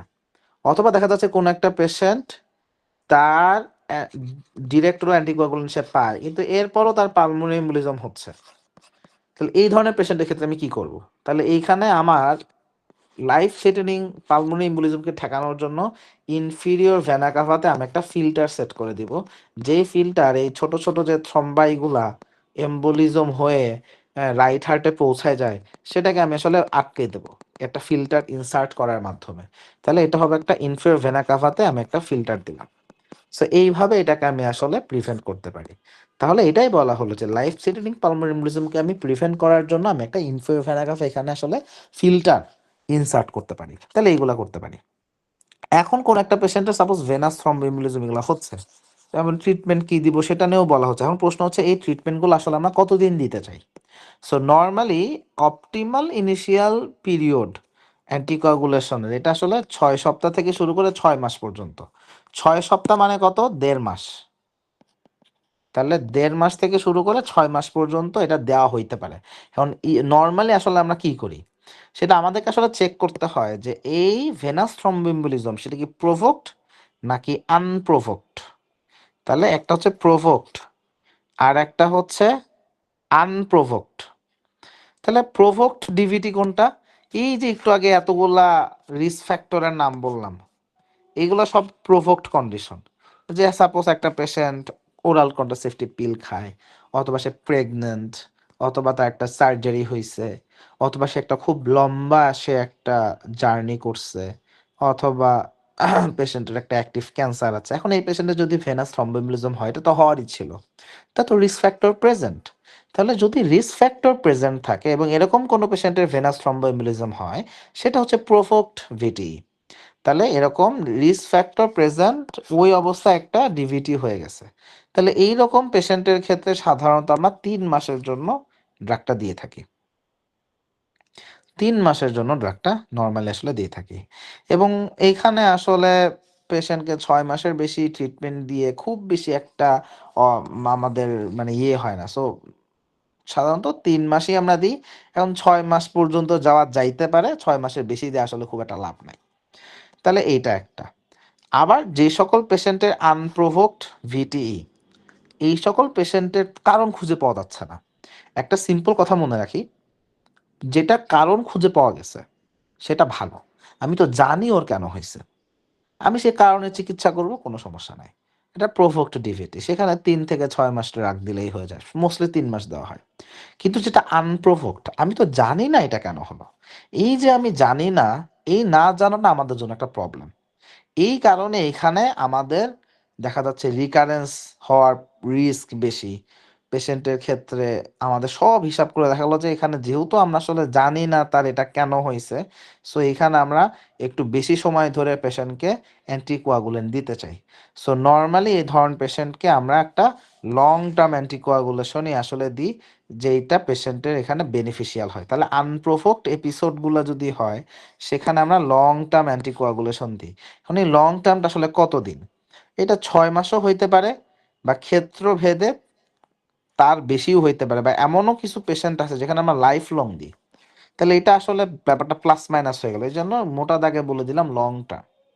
তাহলে এখন কোনো পেশেন্টের আমরা দেখা যাচ্ছে একটা আনপ্রোভোকড ভেনাস থ্রম্বোএমবোলিজম, সেইটার মানে ফার্দার রিকারেন্স হওয়ার রিস্ক কেমন, কি কি ফ্যাক্টর ব্যাপারটাকে প্রেডিক্ট করতে পারে, তাহলে এরকম কিছু প্রেডিকশন আমাদের আছে। এখন সেটা কি, কিছু স্ট্রং প্রেডিক্টর কি আমাদের, একটা হচ্ছে পেশেন্ট যদি মেল হয়ে থাকে, বা পেশেন্টের অ্যান্টিকোয়াগুলেন্ট বন্ধ করে দিছি, এরপরেও তার একটা পজিটিভ ডি ডায়ামার পাচ্ছি। অ্যান্টিকোয়াগুলেন্ট বন্ধ করার 1 মাস পরেও যদি ডি ডায়ামার তার পজিটিভ অ্যাসেসমেন্ট আসে, অথবা পেশেন্ট যদি মেল পারসন হয়ে থাকে, এই জায়গাগুলোতে আমরা বুঝবো যে তার এখানে আসলে এই আনপ্রোভোকড ভিটিহি পরবর্তীতে আবার রিকারেন্স হওয়ার একটা রিস্ক আসলে আছে। তাহলে এই জিনিসটা, তাহলে এখন এই ব্যাপারটা আমরা আসলে ড্যাশ স্কোর বা হার্ডু টু স্কোর এরকম কিছু স্কোরিং এর মাধ্যমে বা ভিএনআর প্রেডিকশন মডেলের মাধ্যমে আমরা একটা প্রেডিকশনে আসতে পারি। এখন পেশেন্টের যদি একটা লেগ ডিভিটি হয়, সেইখানে তাহলে আমরা অ্যাপার্ট ফ্রম অ্যান্টিকোয়াগুলেশন আর কি কি ধরনের ম্যানেজমেন্ট দিব। তাই একটা পেশেন্টের যদি deep vein thrombosis of the leg হয়, তাহলে আমাদেরকে লেগ এলিভেশন করতে হবে। তার ওখানে একটা ব্যথা থাকে, সেই ব্যথা কমানোর জন্য অ্যানালজেসিক দিতে হবে। সামটাইমস এমনও হতে পারে যে ডিপ ভেইন থ্রম্বোসিস এমন একটা থ্রম্বোসিস হয়েছে যে একটা লিম্ফ থ্রেটেনিং। কেন লিম্ফ থ্রেটেনিং? আমরা প্যাথোলজি যখন পড়ছিলাম সেখানে আমরা ইনফ্রাকশন 2 রকম পড়ছি, একটা হচ্ছে রেড ইনফ্রাকশন, একটা হচ্ছে হোয়াইট ইনফ্রাকশন। রেড ইনফ্রাকশন কি, যে একটা ভেনাস অবস্ট্রাকশনের কারণে ভেনাস রিটার্ন সামনে আগাইতে পারে না। সামনে আগাইতে না পারলে এখানে একটা কনজেশন হয়ে যায় না? তাহলে যখন কনজেশন হয়ে যায়, ওই দিক থেকে যে আর্টারিটা আসতেছিল, সেই আর্টারির ব্লাডই তো ডিঅক্সিজেনেটেড হয়ে ভেইনে যাচ্ছিল। এখন এই কনজেশনের কারণে এখানেও একটা ট্রাফিক জ্যামের মতো হয়ে যায়। সো দেখা যাচ্ছে এই জায়গাটাতে সারাউন্ডিং যে টিস্যুটা আছে, যেখানে আসলে একটা আর্টারি এসে ব্লাড থেকে সেখানে অক্সিজেন পাচ্ছিল, এখন এখানে যদি একটা কনজেশন হয়ে যায়, সো আলটিমেটলি একটা সময় এসে আর্টেরিয়াল ব্লাডও সামনে খুব বেশি আগাইতে পারে না। সো তখন দেখা যাচ্ছে এই জায়গাগুলোতে আমরা ইনফার্কশন হতে দেখি। এখন এই যে ইনফার্কশন হচ্ছে, কিন্তু জায়গাটা লাল হয়ে থাকে, রেড হয়ে থাকে, যেহেতু একটা ভেনাস অবস্ট্রাকশন, তাহলে হচ্ছে রেড ইনফার্কশন। আর হোয়াইট ইনফার্কশন হচ্ছে আর্টারি বন্ধ হয়ে গেছে, সো আমার টিস্যু ব্লাড পাচ্ছে না। তো এখন এটা তো রেড ইনফার্কশনটা ভেনাস অবস্ট্রাকশনে হয়। সো এখানেও তাই, যে একটা ডিভেন থ্রম্বোসিস হলে সেখানে একটা রেড ইনফ্রাকশন হয়, ইনফ্রাকশন হয়ে সেখানে পাটা নেক্রোসিস হয়ে মারা যাইতে পারে, মানে পাটা মরে যাইতে পারে। সো লিম্ব থ্রেটেনিং কন্ডিশন হইতে পারে। সো যদি এরকম হয়, খুব সিরিয়াস কন্ডিশন, একটা লিম্ব থ্রেটেনিং কন্ডিশন, এরকম জায়গাতে আমরা থ্রম্বোলাইসিস কনসিডার করি। এর বাইরে থ্রম্বোলাইসিস আর কোথায় কনসিডার করি? তার একটা লিম্ফ থ্রেটেনিং ডিভিটি, সেখানে থ্রম্বোলাইসিস কনসিডার করি। যদি পালমোনারি এম্বোলিজম ডেভেলপ করে, যেখানে হিমোডাইনামিক একটা আছে, হিমোডাইনামিক আমরা দেখি যে কম্প্রোমাইজ, হ্যাঁ, ব্লাড প্রেশার 90/60 নিচে নেমে গেছে, হিমোডাইনামিক আনস্টেবিলিটি যদি থাকে, এসব জায়গা তো থ্রম্বোলাইসিস আমরা আসলে যাই। তাহলে থ্রম্বোলাইসিস ফর পালমোনারি এম্বোলিজম কোথায় করি? যেখানে ব্লাড প্রেশার 90/60 নিচে নেমে আসছে। আচ্ছা, আরেকটা কন্ডিশন, এটা খুবই ইম্পর্টেন্ট, সেটা হচ্ছে পোস্ট থ্রম্বোটিক সিনড্রোম। সেটা কি? পোস্ট থ্রম্বোটিক সিনড্রোম থেকে কিন্তু এমআরসিপিতে কোশ্চেন আসে। তো এটাকে আমি খুব সহজে বলি, সেটা হচ্ছে, মনে করি এটা হচ্ছে একটা পেশেন্টের suppose deep vein of the leg. এখন এই ভেইনের এখানে কিন্তু আমার কিছু ভালভ থাকে, রাইট? এরকম ভেইন এখানে ভালভ থাকে। এখন মনে করি যে এইখানে যদি তার একটা থ্রম্বাস ফর্মেশন হয়, সো ব্লাড তো সামনে আগাইতে পারতেছে না। সো এই সময় এরকম প্রলংড পিরিয়ড ধরে ব্যাপারটা এরকম থাকে। তখন হয় কি, এই যে ভালভগুলা ছিল, এই ভালভগুলো আস্তে আস্তে ড্যামেজ হইতে থাকে। তাহলে ভেইনের মধ্যে যেই ভালভগুলা ছিল, সেই ভালভগুলো আসলে সামহট ড্যামেজ হইতে থাকে। সো ড্যামেজ হওয়ার কারণে আসলে আমরা পোস্ট থ্রম্বোটিক আমরা এই সিনড্রোমটা আসলে ডেভেলপ করতে দেখি। তাহলে একটা ভেনাস ভালভ এটা একটা ড্যামেজ হলো due to the thrombus. So এটা দেখা যাচ্ছে যে সকল পেশেন্টের ডিপ ভেন থ্রম্বোসিস হচ্ছে প্রক্সিমাল রিজিওনে, প্রক্সিমাল মানে সহজ কথা হচ্ছে ফিমোরাল ভেইন ইনভলভড হচ্ছে, এরকম পেশেন্ট অ্যারাউন্ড 30% পেশেন্টে এই ঘটনাটা আমরা হইতে দেখি।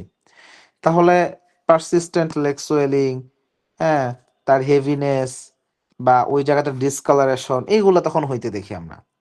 সো এইটা আমরা পাইতে পারি। এবং উপরে যে স্কিন, বিশেষ করে দেখা যাচ্ছে যে এমনও হইতে পারে যে অ্যারাউন্ড দ্য মিডিয়াল ম্যালিওলাস এই জায়গাগুলোতেও দেখা যাচ্ছে অনেক সময় আলসারেশন হইতে পারে, সিভিয়ার কমপ্লিকেশন এখান থেকে হইতে পারে। তাহলে একটা কি হইতে পারে, লেগটা সোয়েলেন লাগবে, একটু হেভিনেস লাগবে, ডিসকালারেশন হবে, ইভেন কিছু জায়গায় আলসারও ফর্মেশন হইতে পারে। তাহলে এইটাই হচ্ছে আমাদের post thrombotic syndrome. Post thrombotic syndrome is very important. যে কোনো একটা পেশেন্টের ডিপ ভেন থ্রম্বোসিস হয়েছে, তার ডিপ ভেন থ্রম্বোসিস ভালো হয়ে গেছে, এরপরেও তার এই যে একটা হেভিনেস বা এই চেঞ্জেস গুলা থাকতে পারে, আলসার ফর্মেশন হইতে পারে। তাহলে এটাকে আমরা মাথায় রাখবো এবং এখান থেকে এমআরসিপিতে কোশ্চেন আসে। আচ্ছা, এখন এর বাইরে আর কি কি ম্যানেজমেন্ট আমরা দিতে পারি? যে আচ্ছা, এখন একটা প্রশ্ন হচ্ছে যে ঠিক আছে, পোস্ট থ্রম্বোটিক সিনড্রোম, এখন এটাকে প্রিভেন্ট করার কোনো উপায় আছে কিনা? অনেকে বলতে পারে যে কম্প্রেশন স্টকিং ইউজ করা যায় কিনা। উত্তর হচ্ছে এগুলো ইউজ করে আসলে খুব একটা লাভ নাই। ভেইন যেটা ড্যামেজ হয়েছে ওইটা এখন কম্প্রেশন স্টকিং দিয়েও আসলে জিনিসটা পোষায় না। তাহলে এটা। আচ্ছা, এবার আসে প্রোফাইল্যাক্সিস অফ ভেনাস থ্রম্বোএম্বলিজম। তাহলে এখন যেই পেশেন্টের ভেনাস থ্রম্বোএম্বলিজম হওয়ার রিস্ক আছে সেটা তোমাকে অ্যাসেস করতে হচ্ছে। তাহলে সকল পেশেন্ট যারা হসপিটালে আমরা আসলে ভর্তি নিই, প্রত্যেকেরই আসলে ডিপ ভেন থ্রম্বোসিস হওয়ার রিস্ক আছে কিনা সেটা আমাকে অ্যাসেস করতে হবে। এবং যদি আমি অ্যাসেস করে দেখি যে this patient has high risk of developing thromboembolism, definitely আমাদেরকে প্রোফাইল্যাক্টিক মেজার দিতে হবে। যেমন একটা পেশেন্টের নাম একটা হিপ সার্জারি করছে, হিপ রিপ্লেসমেন্ট সার্জারি, আমার তো মাথায় অবশ্যই রাখতে হবে যে এই পেশেন্টের অ্যানি মোমেন্ট একটা ডিপ ভেন থ্রম্বোসিস হতে পারে। তাহলে তো আমাকে একটা ডোয়াক দিতে হবে এবং এটা কিন্তু করা হয়। এরকম বড় বড় সার্জারিতে কিন্তু অ্যান্টিকোয়াগুলেন্ট পরে পেশেন্টকে প্রোফাইল্যাক্সিস হিসেবে দিতে হয়। তাহলে এখানে এই জিনিসটা করতে, তাহলে একটা মেডিকেল পেশেন্ট হোক সার্জিক্যাল পেশেন্ট হোক, বোথ লাইনেই কিন্তু রিস্কটা আসলে আছে, তাই না?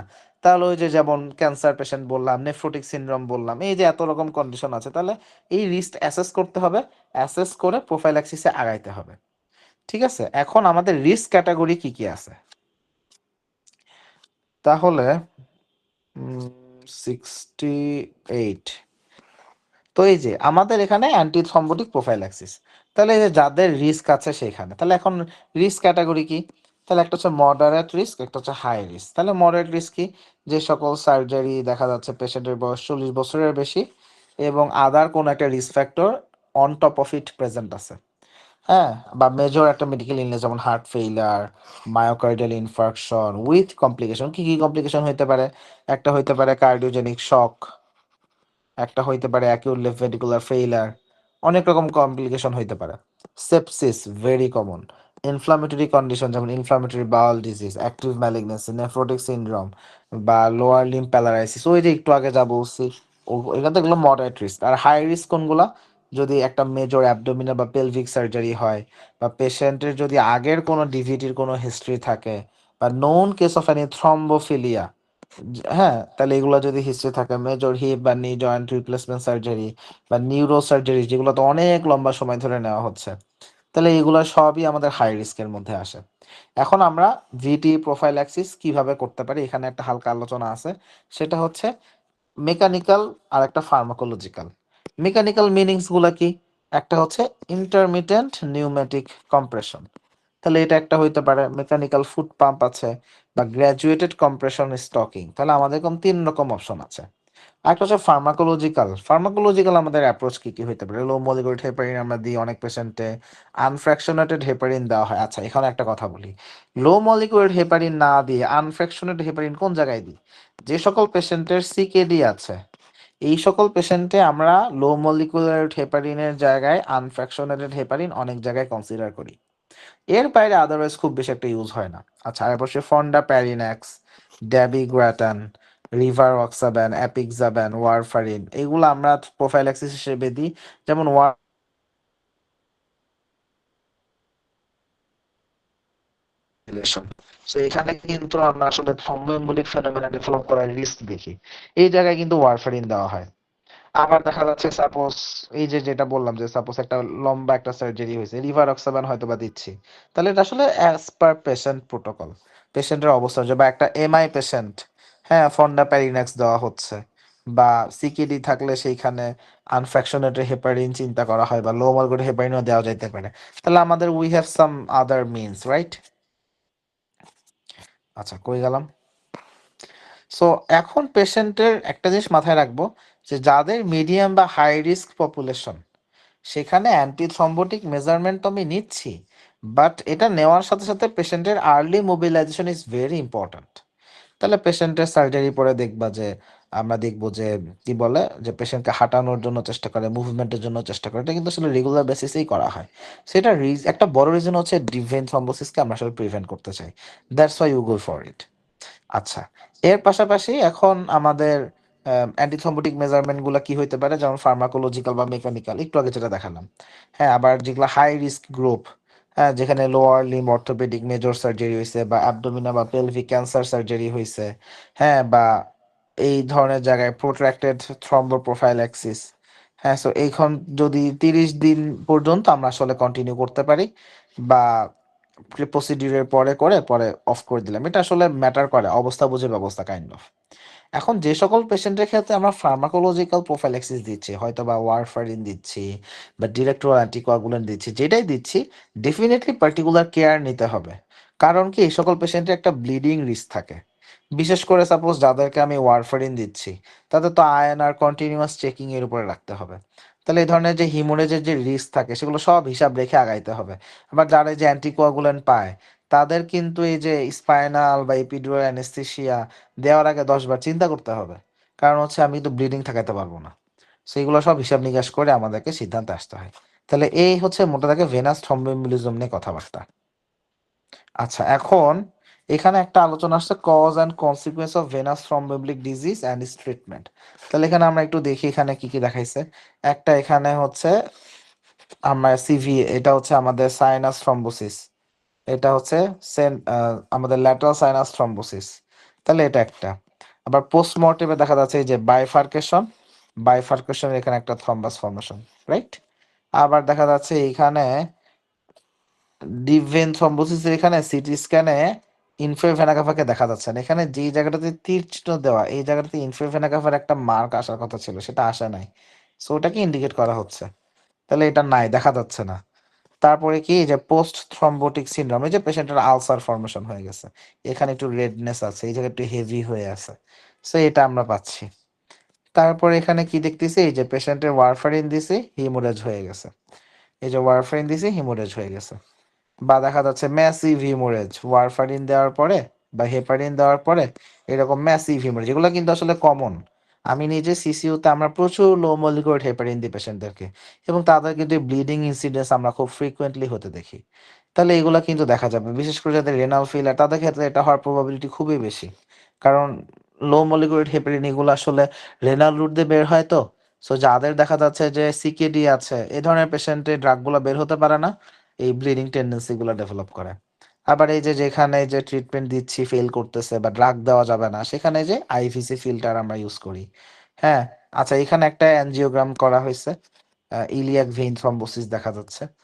সো এই হচ্ছে, তাহলে এইগুলা হচ্ছে আমাদের গেল। তাহলে এই গেল আমাদের ভেনাস থ্রম্বোএমবোলিজম নিয়ে কথা। এখন এতক্ষণ ধরে যা যা বলছি, ইজ দ্যাট ক্লিয়ার? এগুলো নিয়ে কারো কোনো কোশ্চেন আছে কিনা?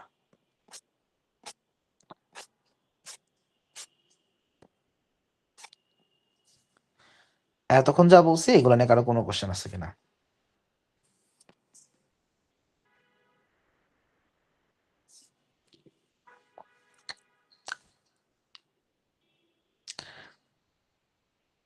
কারো কোনো প্রশ্ন না থাকলে আমি আগাবো, আর প্রশ্ন থাকলে অ্যান্সার দেওয়ার ট্রাই করবো।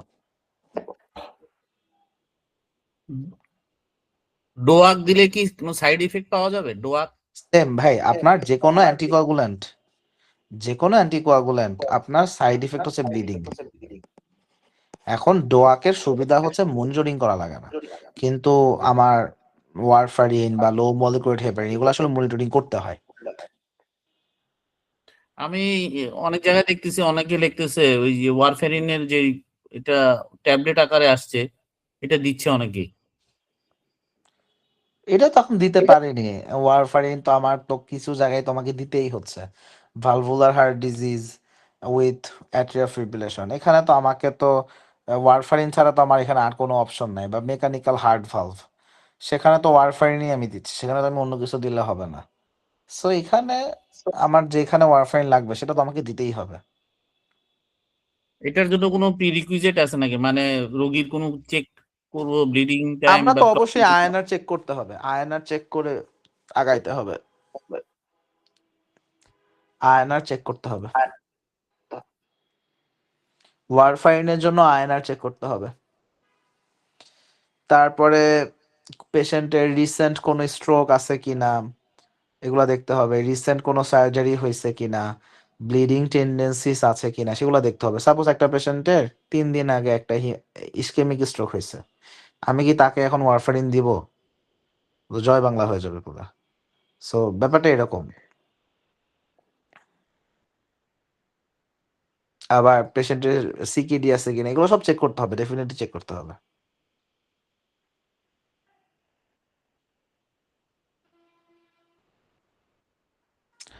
আচ্ছা, তাহলে ক্লিয়ার তো? আচ্ছা, তাহলে এবার আসি inherited and acquired thrombophilia and prothrombotic states.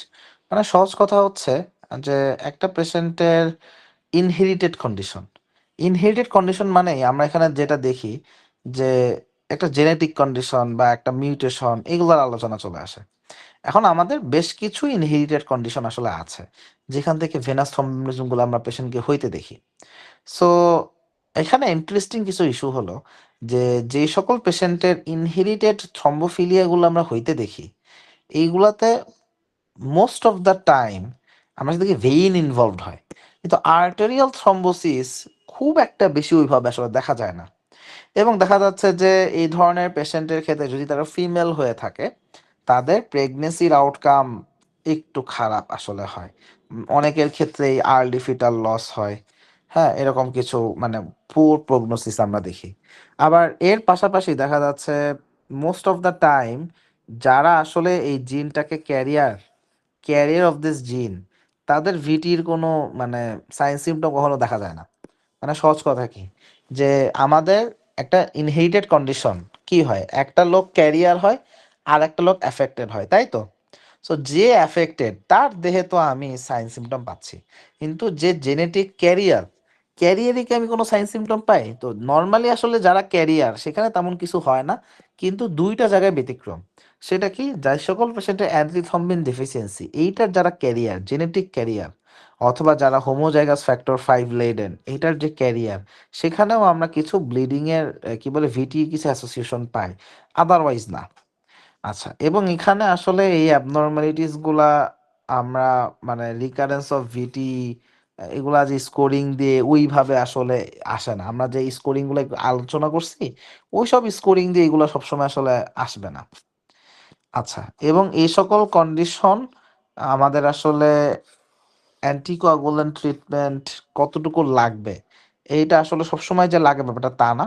It depends on condition, it depends on condition. এখন যদি কারো থ্রম্বোসিস হয়ে যায় তখন তো সেই অ্যান্টিকোয়াগুলেন্ট পাবে, কিন্তু প্রোফাইল্যাক্সিস হিসেবে যে দিব এটা সবসময় ওইভাবে দেওয়া হয় না। যেই মোমেন্টে সে খুব হাই রিস্ক অবস্থায় থাকে সেখানে হয়তো বা প্রোফাইল্যাক্টিক ডোজ দেওয়া যাইতে পারে।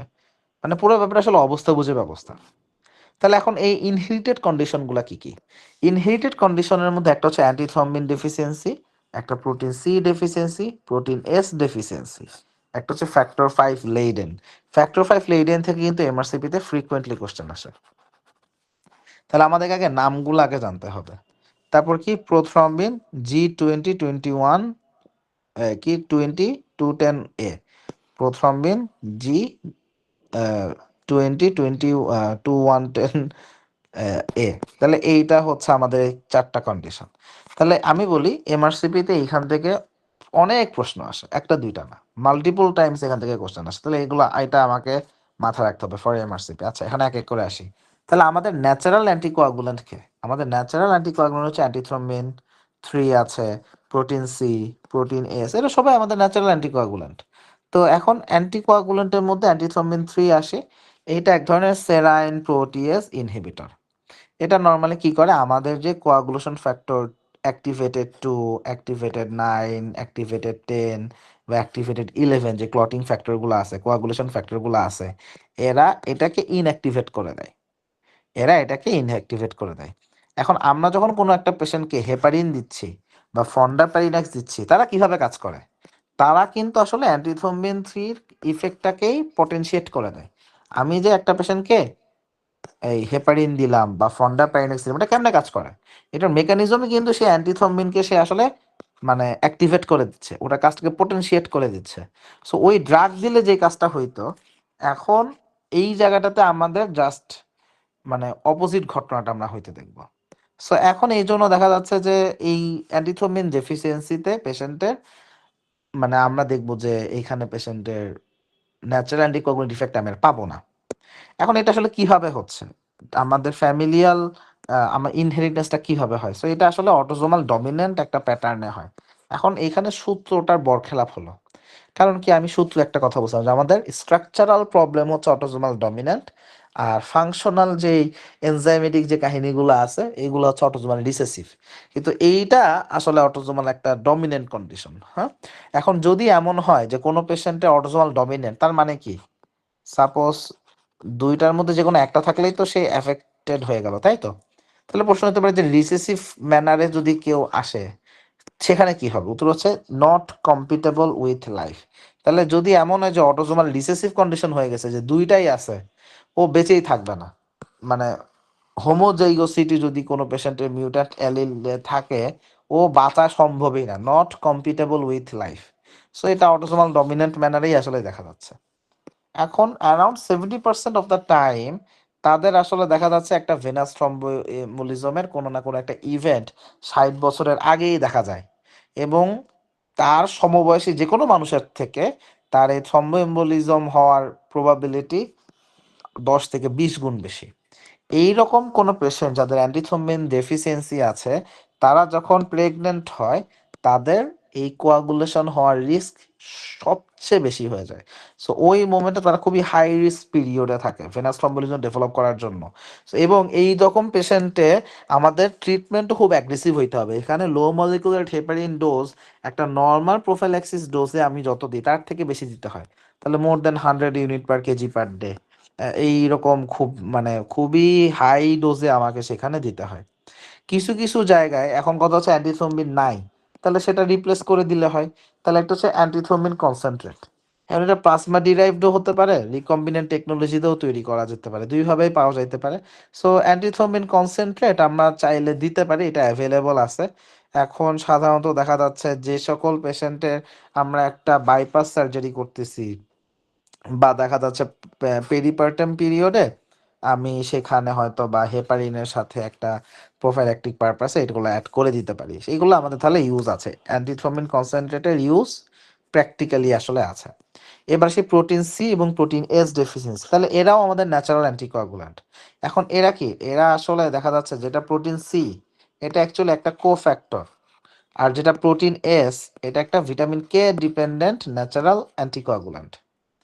তাহলে প্রোটিন সি এবং প্রোটিন সির যে কোফ্যাক্টর প্রোটিন এস, এরা দুইজনই vitamin K dependent natural anticoagulant.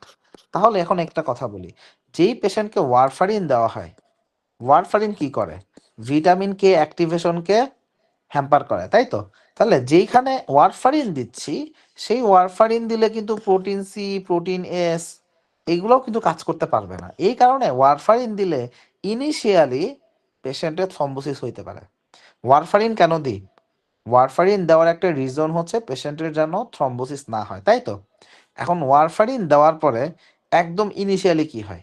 Warfarin দেওয়ার পরে মনে করি কোন একটা পেশেন্টকে ওয়ারফারিন দিছি, একে আমি ওয়ারফারিন দিছি। এখন দেখো ওয়ারফারিন দেওয়ার পরে এই পেশেন্টের একই সঙ্গে আমি দেখবো যে প্রোটিন সি, প্রোটিন এস এইগুলা ইনহিবিটেড হচ্ছে, রাইট? কারণ এটা হচ্ছে ভিটামিন কে ডিপেন্ডেন্ট। আবার এটার জন্য আমি দেখবো যে আমার যে কিছু ক্লটিং ফ্যাক্টর আছে সেটারও ইনহিবিশন আমি হইতে দেখবো, 2, 7, 9, 10, তাই তো? এগুলো ইনহিবিশন হইতে দেখবো। এখন কথা হচ্ছে ওয়ারফারিন যখন আমি দিলাম, এই 2, 7, 9, 10 ইনঅ্যাক্টিভেটেড যে হবে, তো যেই মোমেন্ট থেকে ইনঅ্যাক্টিভেশন হওয়া শুরু হইলো তার আগেও তো ব্লাডে কিছু উপস্থিত ছিল। এখন ওদের হাফ লাইফ তো আসলে বেশ একটা ভালো সময়। সো ওরা দেখা যাচ্ছে ব্লাডে অনেক লম্বা সময় থেকে যায়। সো এই কারণে ওয়ারফারিন দেওয়ার পরে অ্যান্টিকোয়াগুলেন্ট ইফেক্ট শুরু হইতে অ্যাটলিস্ট 3 থেকে 4 দিন বা 5 দিন লেগে যায়। কিন্তু এই যে প্রোটিন সি, প্রোটিন এস, এগুলো হাফ লাইফ খুবই কম। সো দেখা যাচ্ছে ওয়ারফারিন দিলে প্রোটিন সি, প্রোটিন এস একদম লাইক খুব অল্প কিছু সময়ের মধ্যেই আমি এটাকে প্লাজমা থেকে আর খুঁজেই পাবো না। সো এই কারণে সবার শুরুতে protein C, protein S deficiency সেখান থেকে একটা হাইপার কোয়াগুলেবিলিটি ডেভেলপ করে। এই জন্য ওয়ারফারিন দিলে অনেকের ওয়ারফারিন দেওয়ার পর পর একটা থ্রম্বোসিস হয়ে যেতে পারে। তাহলে খুব মানে ইন্টারেস্টিং একটা ব্যাপার। তাহলে এইটাকে প্রিভেন্ট করার উপায় হচ্ছে ওয়ারফারিনের সাথে ইনিশিয়ালি 5 দিন আমরা লো মলিকুলার হেপারিন দিব। তাহলে সেইটা এই ব্যাপারটাকে প্রিভেন্ট করে দিবে। ক্লিয়ার? তাহলে এখন আমরা ফ্যাক্টর কি বলে protein C, protein S deficiency যদি পাই সেখানে আমরা তাহলে এরকম থ্রম্বোসিস আসলে পাইতে পারি। আচ্ছা, ইনহেরিটেড ডেফিসিয়েন্সি যদি হয় সেখানে প্রোথ্রম্বোটিক স্ট্যাট এটা নর্মাল পেশেন্টের থেকে 5 গুণ বেশি। আচ্ছা, এবার সে ফ্যাক্টর 5 লেইডেন থেকে এমআরসিপিতে ফ্রিকুয়েন্টলি কোশ্চেন আসে। সো এটা কি ধরনের প্রবলেম? এখানে একটা গেইন অফ ফাংশন মিউটেশন দেখা যায়। গেইন অফ ফাংশন একটা সিঙ্গেল বেস পেয়ার মিউটেশন, এবং এটা হলে যেটা সমস্যা সেটা হচ্ছে আমাদের যে অ্যাক্টিভেটেড যেটা ফ্যাক্টর 5, এখন নর্মালি কি হয়, জাস্ট সিম্পল কথা, একটা মানে আমাদের যে ফ্যাক্টরগুলো অ্যাক্টিভেটেড হয়, একটা অ্যাক্টিভেটেড ফ্যাক্টর সেটা কিন্তু একটা নির্দিষ্ট সময়ের পরে সেটা কিন্তু একটা ভেঙে যাওয়া দরকার, তাই না? ভেঙে গেলে তখন আর কোনো সমস্যা নাই, কিন্তু এই ব্রেকডাউনটা তো হওয়া দরকার। এখন দেখা যাচ্ছে যাদের ফ্যাক্টর 5 লেইডেনে একটা গেইন অফ ফাংশন মিউটেশন হচ্ছে সেখানে না এই অ্যাক্টিভেটেড ফ্যাক্টর 5 এটার আর কোনো ক্লিভেজ হয় না, ওটা ভাঙে না। ওটা না ভাঙলে ওটা তো ইনঅ্যাক্টিভেশন আর হচ্ছে না, ওই অ্যাক্টিভ অবস্থাতেই থেকে থাকে। সো অ্যাক্টিভ অবস্থাতে থেকে থাকার কারণে দেখা যাচ্ছে বেশি বেশি কোয়াগুলেশন হয়, সেখান থেকে ভেনাস থ্রম্বোসিস ডেভেলপ করে। সাধারণত যারা হেটেরোজাইগাস সেখানে এটা হওয়ার রিস্ক যেমন, হোমোজাইগস হলে সেখানে রিস্ক আমরা আরো বেশি দেখি, বাট ব্যাপারটা একটু রেয়ার। সেখানে মিউটেশনটা সাধারণত ইউরোপিয়ানে দেখা যায়, নর্দার্ন ইউরোপিয়ান, হিসপ্যানিক, হিসপ্যানিক মানে যে স্প্যানিশ যারা, হ্যাঁ, আফ্রিকান আমেরিকান, এশিয়ান আমেরিকান বা ইন্ডিজেনাস আমেরিকান, এইসব জায়গায় মানে সহজ কথা ইউরোপ আমেরিকাতে এগুলো বেশি পাবো। আর চাইনিজ বা মালয় পিপল এইসব জায়গায় এগুলো খুব রেয়ার। আচ্ছা, আর একটা ইভেন্ট হচ্ছে আমাদের প্রোথ্রম্বিন G20-2210A, হ্যাঁ, 20,210A। তাহলে এইটা হচ্ছে একটা গেইন অফ ফাংশন মিউটেশন। তাহলে ফ্যাক্টর 5 লেইডেন, প্রোথ্রম্বিন G20-2110A এগুলো সবই আমাদের গেইন অফ ফাংশন মিউটেশন। এখানে প্রবলেমটা কি, নন কোডিং 3' এন্ড যেটা প্রোথ্রম্বিন জিনের সেইখানে একটা গেইন অফ ফাংশন মিউটেশন হয়ে গেছে, এই কারণে প্লাজমাতে এটার লেভেলটা অনেক বেশি। সো দেখা যাচ্ছে নর্দার্ন ইউরোপিয়ানে এটা আসলে দেখা যায়, but it is very rare in this Asia বা আফ্রিকা, এগুলোতে খুব রেয়ার। সো এখানে VT chance are more higher than the normal people. তাহলে এইগুলো হচ্ছে আমাদের ইনহেরিটেড কন্ডিশন। ইনহেরিটেড কন্ডিশনের মধ্যে এমআরসিপিতে এই ফ্যাক্টর 5 লেইডেন থেকে কোশ্চেনটা আসলে বেশি আসে। ঠিক আছে?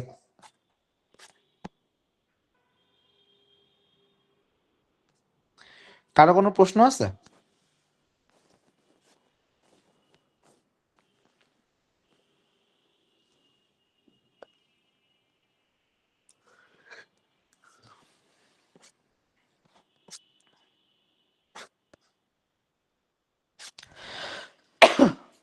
কারো কোনো প্রশ্ন আছে ভাই? না। আচ্ছা, তাহলে আমরা মোটা দাগে আজকে বেশ কিছু টপিক আলোচনা করছি। আজকে ক্লাসটা আমরা এখানেই শেষ করে দিব। আমরা নেক্সট ক্লাসে ইনশাল্লাহ এই অ্যান্টিফসফোলিপিড থেকে শুরু করে টিটিপি পর্যন্ত আমি পড়ে ফেলবো ইনশাল্লাহ। আজকে এইটুকুই থাকবে। তাহলে সবাইকে অসংখ্য ধন্যবাদ। হ্যাঁ, আচ্ছা, রোজার মাসে কি হবে ভাইয়া? আমি জানাই দিব, আমি হোয়াটসঅ্যাপে ডিসকাস করে দিব, আমি জানাবো ইনশাল্লাহ। আচ্ছা। ঠিক আছে।